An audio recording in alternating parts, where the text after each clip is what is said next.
Julian, welcome to the African Tech Roundup. How are you doing? I am fantastic. You, sir, have been in streaming longer than it was a buzzword for most people. Way longer. Way longer.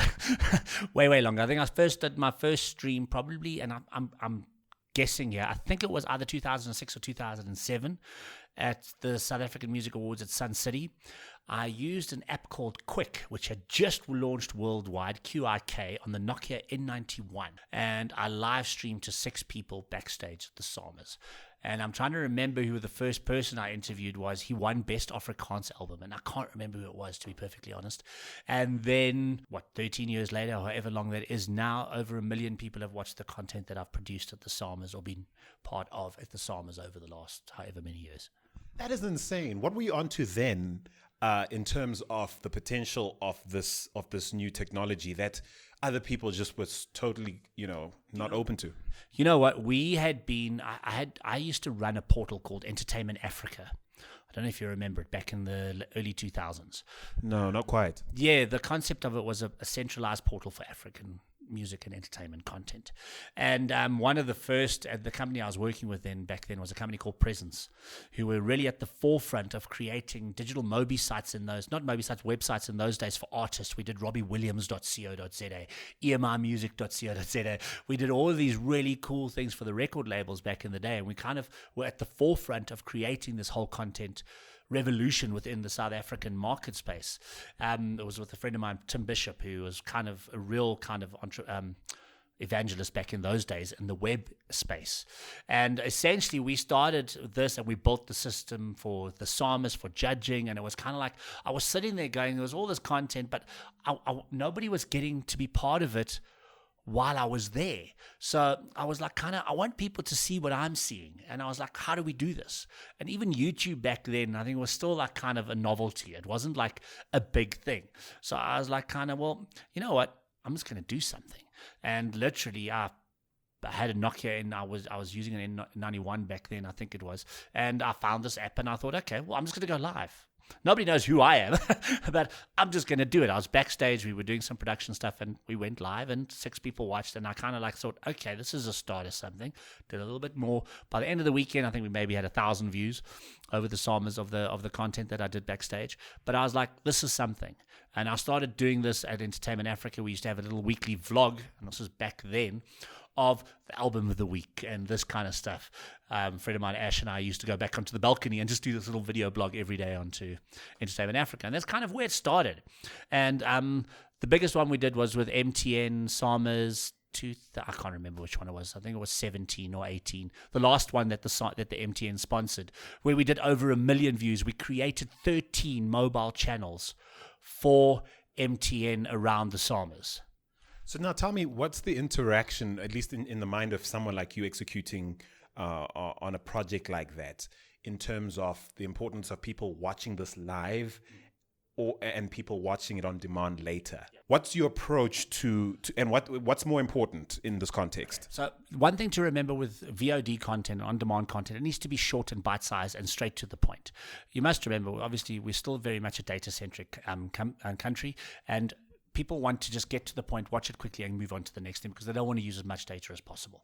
The other thing with live though, if a Sstreamm is 2.5 hours long, you're going to come in, go out into the stream. So you find this wave kind of happening throughout live streams, but it's never static. Whereas VOD content, they'll watch the 30 seconds or the 1 minute and then they go and they watch the next piece of content. So I think it depends on the kind of person. A live is very much you get bulk. And I think the last live stream that we did with MTN, we had nearly, it was close on 600,000 or 700,000 people watch the live stream of Sstreamm that year. I can't remember exactly, but it was huge amounts in terms of that. What MTN did though, and I think this was the first in South Africa at that stage as well, is they zero-rated the live stream of the Sstreamm. So when you were watching the Sstreamm, there was no data cost to you as an MTN subscriber. I see. Because I mean now, your insights are pretty unique because you've had it for many years. You've had a bird's eye view of streaming as an area growing, but also all the sort of industries around it that are now impacted by the change in technology. We look at cable and how that business is changing hugely. We see mobile telcos trying to not stay in their lane and try and consolidate around media as well. What else do we see? We see platforms that are out and out video on demand platforms that are trying to create original content and draw people to them. What to you is the biggest growth area in your opinion? Well, look, I mean, everybody talks, is it television? And I read a really interesting article yesterday on LinkedIn by a guy saying the future of TV is not TV. And it has both sides of the story because people still want to watch content. And if you look at something like Netflix, and Netflix is a prime example of something that's working really well. I mean, they've now gone global. You can get Netflix in South Africa. There's all these amazing shows. There's this I can't remember this. Luke Cage, I think. Cage, yeah. And I started watching that the other night, and it's like an amazing show. And you look at HBO, what they're doing in terms of Game of Thrones. Westworld launched this week. Those guys are creating content for the digital environment. And if you take something like the Luke Cage, that entire season was released in one go. They're not spreading it out and every week you get a different thing, which is your typical television scenario. The entire season of that Netflix show was out in one go because people binge watch. We have become a society of bingers. We want everything now and we want it as quickly as possible. I don't want to wait next week to watch the next episode of Westworld or Game of Thrones. I want to watch it all in one go. So what you find consumers starting to do is that they're saying, okay, I'll wait till the end of the season of Game of Thrones and then I'll binge watch the whole lot in one go, in one weekend, because then they get it out of the system and they move on to the next thing, because we have very short attention spans. We live on multiple devices, which means your television experience is no longer that screen. My son is 15 years old. Doesn't watch TV. He watches his iPad or he watches his phone. His world is YouTube. He spends 90% of the time, the content he watches is watching other kids create content around the maps on this game or that game, and that's what they do. That's what these kids are doing. They're not watching TV. They couldn't give a damn, to be perfectly honest. That's their world. And so, Showmax just launched in Kenya. Their big sell there is that you can pay for it using M-Pesa, unlike Netflix, which would require you to have a card, etc. And of course, on the continent, Showmax has this huge advantage of having all this licensed content. They're able to bring to market tons more content than Netflix could. So the Naspers connection definitely playing well for them. What do you make of the trend towards local content and the need to cater to local audiences in order to succeed in the continent? The future of content is hyperlocal. Forget international. Let Netflix and Hulu and all of those other guys and HBO and everything, because if you look at that international, there's an app for every single channel you can get right now. So let them do that. My focus, and I think the focus for South Africans and Africans, needs to be hyperlocal content. And if you look at the numbers from a music perspective in Africa and in South Africa, go to Nigeria. And Larry from MTN was telling us at a talk one day that when he first joined Nigeria and MTN, 80% of the content was international.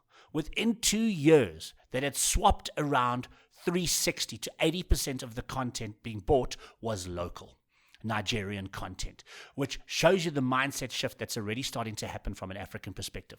And I'm pretty sure if you go to any of the networks now and you ask them, what's your top selling content? It's local across the board.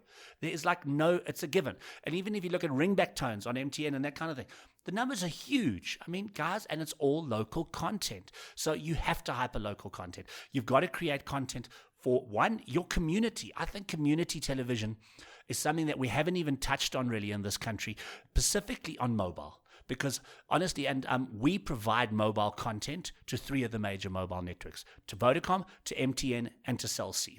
We've got 3 different offerings in the marketplace currently, of which we're providing content. Our number one right now is we've just launched onto MTN, PockitTV, available at a R1 a day subscription. And 90% of that content that we're doing on there is all local. And it's content we're creating or partnering with other local content providers to take into the market space. Within the first 3 weeks, we're nearly on 50,000 subscribers. No way. Vodacom launched a video play on Vodacom. That's sitting on close on probably about 80,000 subscribers already on that. And that's all local content. Cell C, we provide a sports offering, which is probably sitting at about 20,000 subscribers. It's people want content that is relevant to them. And they want content that's immediate and now. And this is my dilemma with the likes of a Showmax and what we're trying to do in the mobile space, because our space is short form. Showmax is long form.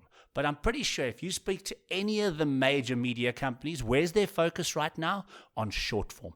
It's not on long form. Given the numbers you've just shared with me, try and put yourself in the place of a CEO at a Showmax, at a Netflix, at an Iroko TV, or even other cable incumbents around the world.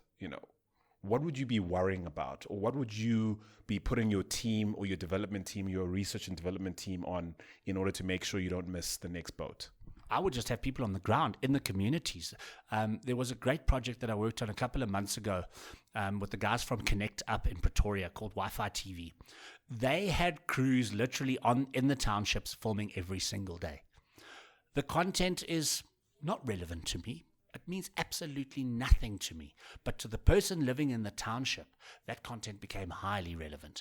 Now, what they were doing is they were providing the content in a free Wi-Fi zone. So if you were on the community, this content was free on the portal from data costs, and you could watch as much as you want of it. Now, I can't remember the exact numbers, but the numbers were insane as well from that perspective. And that's just an example of where I believe the future really lies.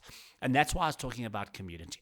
You are more interested in what's relevant to you within your community. And you're also more interested in what people in your community are saying. And for me, that's massively important. And it comes to the same thing to music.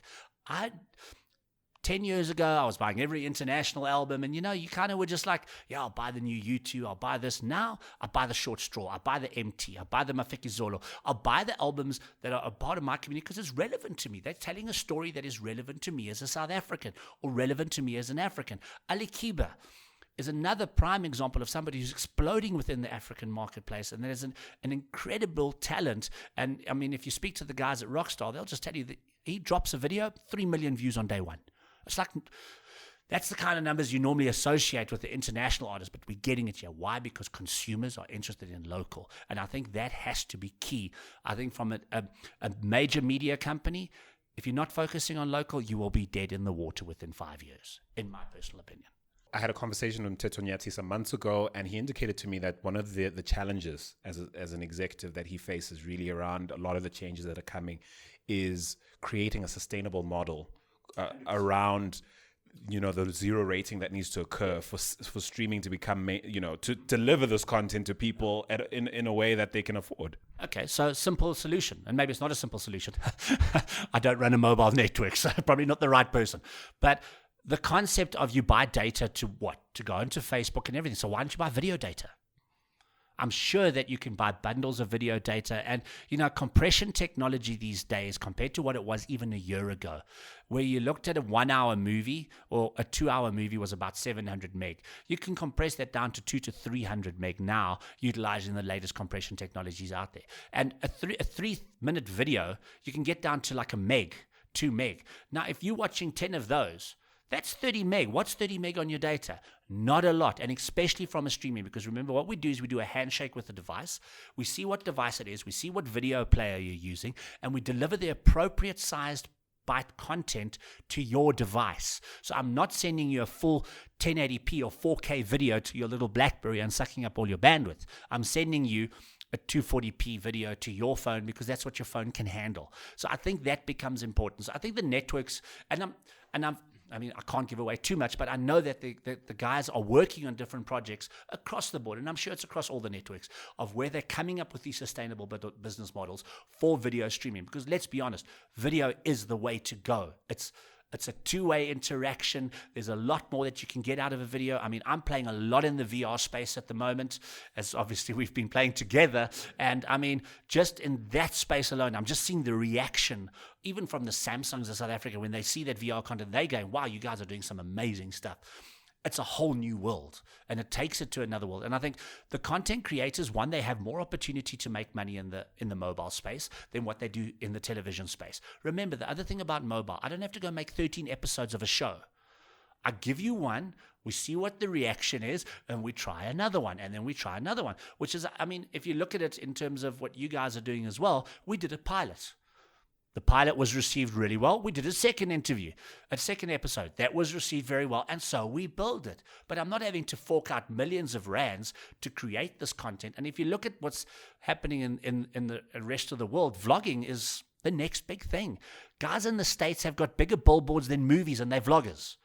They are making a killing. And we've got to be stepping up from an African perspective, creating good content. Now, I'm not saying let's just go and create content and turn it into another YouTube chaos and a baby crying becomes the next big thing.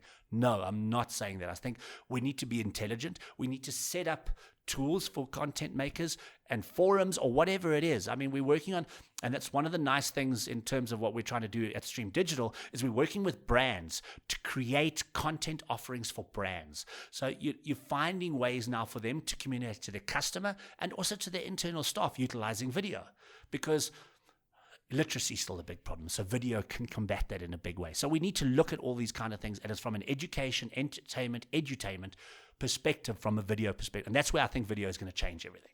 Yeah, you definitely see, platforms like Iroko X taking that. Yeah, RubyCube. They're doing some exciting stuff as well. There's a lot of guys out there, and I think it's about time we step up and we develop an African YouTube entrepreneurship environment, so for content creators. And I've met a lot of young guys around Africa, in Ghana, in Kenya, and all over the place, in South Africa right here, that are young, ambitious, and they're making some incredible content. But one, they don't know how to monetize it. They don't know where to put it. They think by putting it on YouTube they're going to make money. You don't. You got to hit millions of views to start really making real money on YouTube. And I know some guys who are making some serious bucks out of YouTube on their YouTube channels, but for the average guy on the road, you got to find people to watch it. It becomes difficult. So work with the content aggregators, especially from a video perspective, that are there. And yes, I'm giving myself a plug here because this is what we do. But even in your own countries, and find the right people and form an industry that we can build together, not a television industry, guys. I'm not talking about television industry. I'm talking about a mobile video content industry, which we've never had before. And we probably need forums for this. We need rules and regulations for this, because I'm sure they become important so that we get the right quality of content, and that's important. What's your advice for platforms? You're building one in PockitTV. So, EPD, Iroko, NewView, iFlix, what is your advice to local platforms that are looking to harness everything you've just said? Well, look, I think the most important thing from a local platform perspective is you need to work with the telco. I honestly believe that. You cannot do this on your own. The one thing a telco gives you is infrastructure, it gives you customers, and it gives you billing. And billing is probably the most important thing we need from an African perspective. You were talking about the guys using M-Pesa as a billing. We work with, for example, with MTN, we use airtime for billing.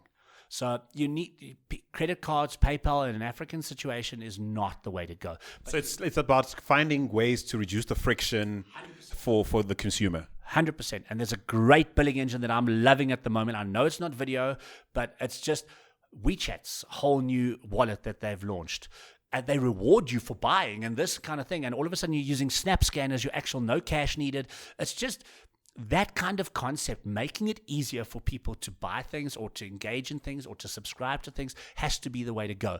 And your primary thing when it comes to any platform is, one, how do you monetize it? And two, how do you make it as easy as possible for the consumer to interact with it? Because if you don't have that, they're not going to watch. What we also need to realize is 90% of consumers are used to a YouTube model.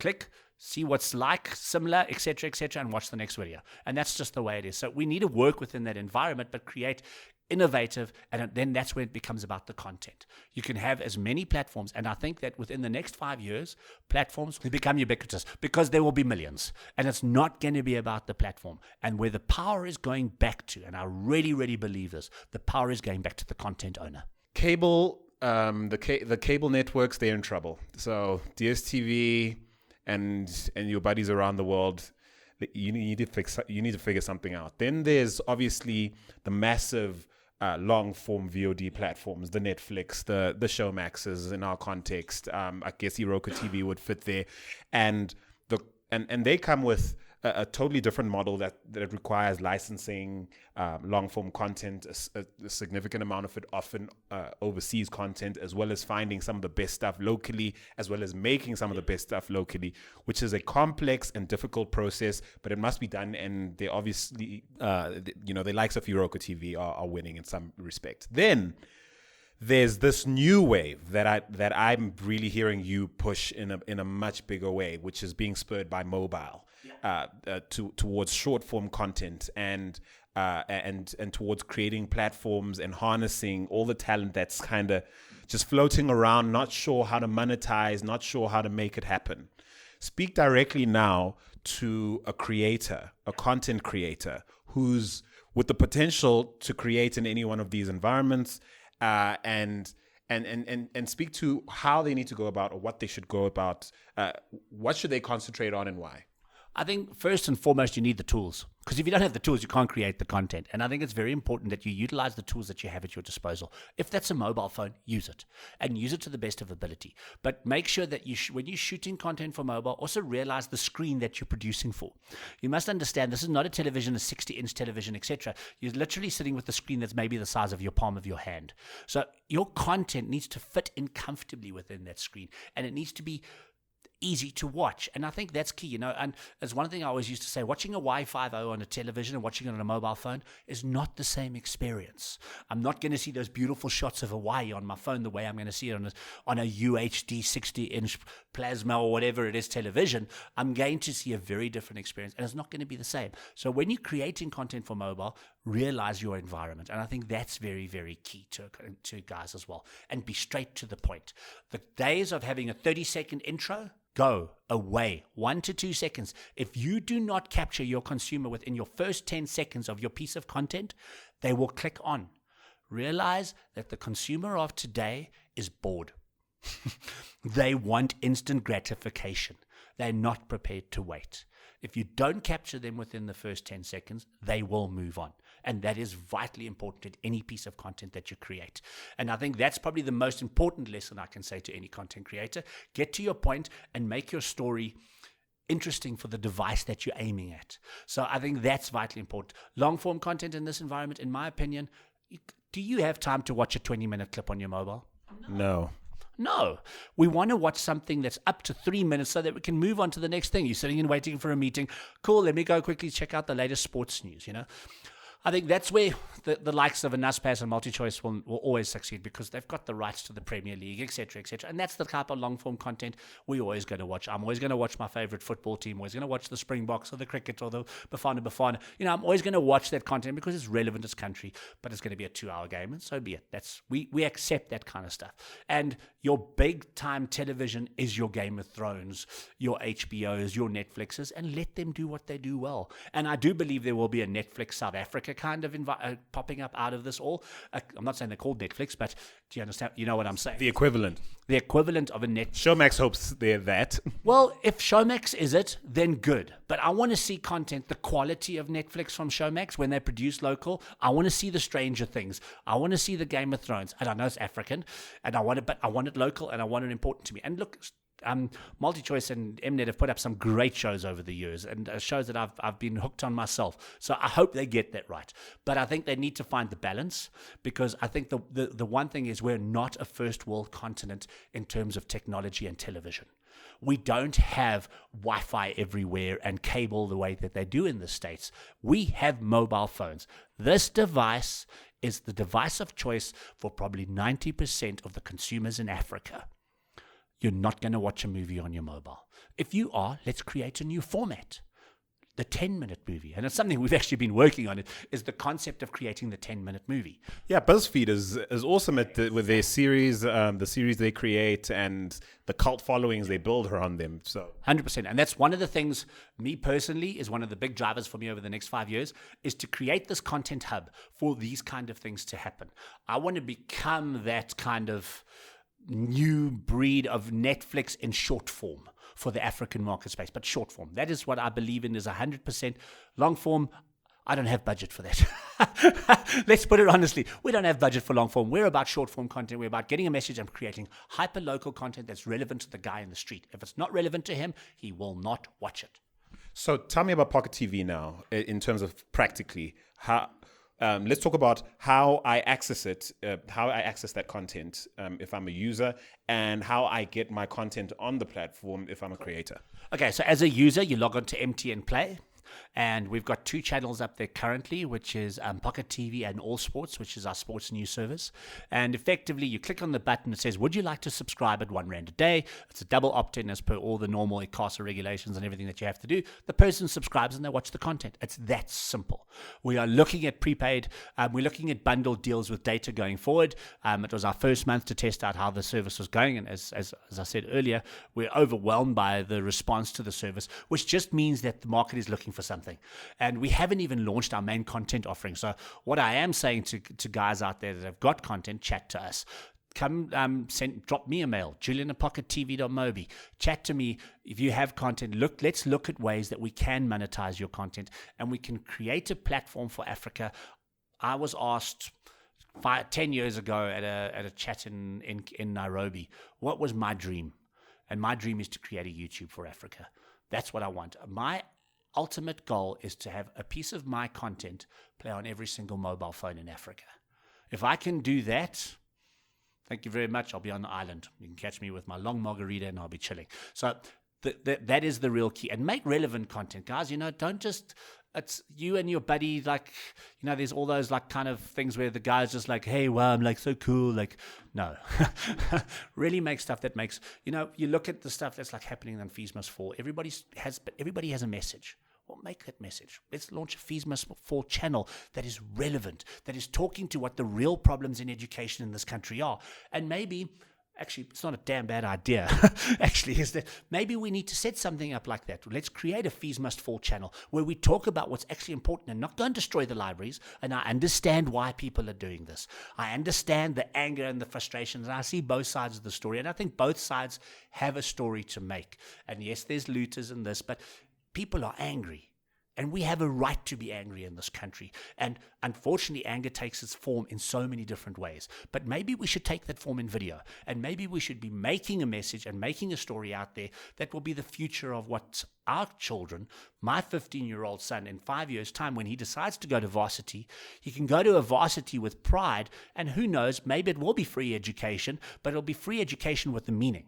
You know what I'm saying? Not just anybody and everybody go, but you actually achieving something. So, maybe we've also got a part to play in this as video creators in this country, and maybe we need to do more.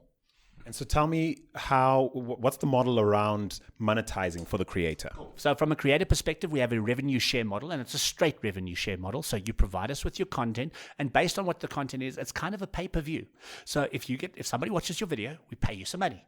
It's that simple. It's obviously kind of based on the amount of content owners we have, and we've got to also be careful, because what I don't want to have is to create an entire portal where I've got 1 million content providers, and now we only get 100 views. You're all going to get 0.1 cent. Or that end, I can also see like the admin of like administrating. So I suppose the curation aspect of it is important for you. So curation is vital. So yes, we're going to create and honestly curate. And honestly, if I don't believe the content is relevant to the MTN subscriber or to my Vodacom subscriber or to the Cell C subscriber, I'm not going to put it on. And this is okay. In terms of scale, this is mind blowing, because this is MTN wherever MTN has a footprint. Currently, we're starting in South Africa, but with our view is to take it across Africa.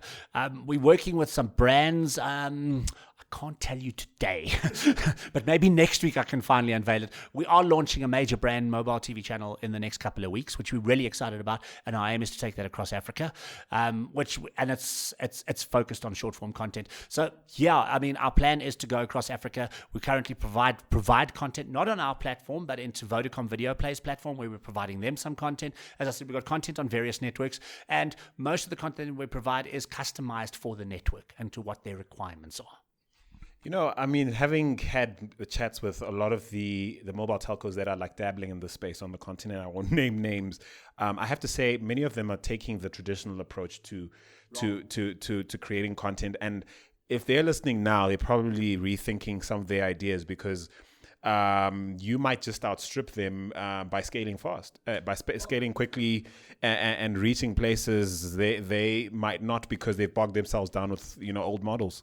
Yeah, look, I don't proclaim to know everything, and I'm not saying that my way is the only way, but I do believe that in a market space that we are in Africa, short form has to be the right way to go, because of the way we live. And if you look at the taxi environment, just in an African perspective, people spend a certain amount of time on a taxi per day. That's not enough time to watch a movie, but it's enough time to watch a short Mobisode.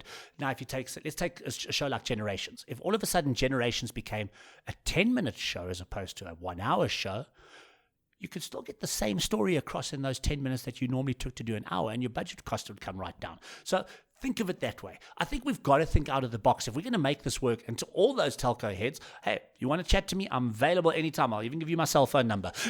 But seriously, we've got to change the way that we work. And I think the biggest problem for mobile operators, and it has been in the past, what has their biggest job been up until now? To sell mobile phones and airtime. Media is not a space that they used to.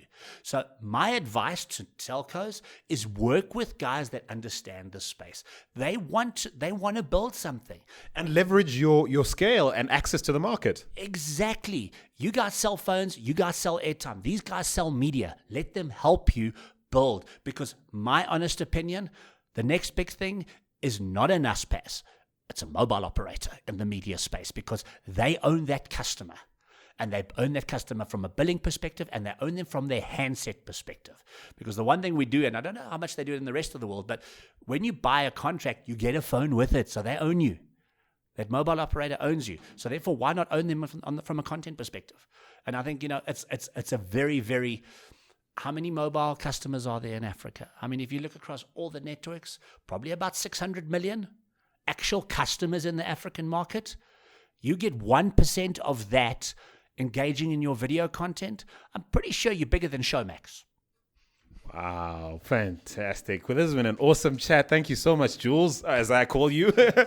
Julian von Plato, to the rest of you.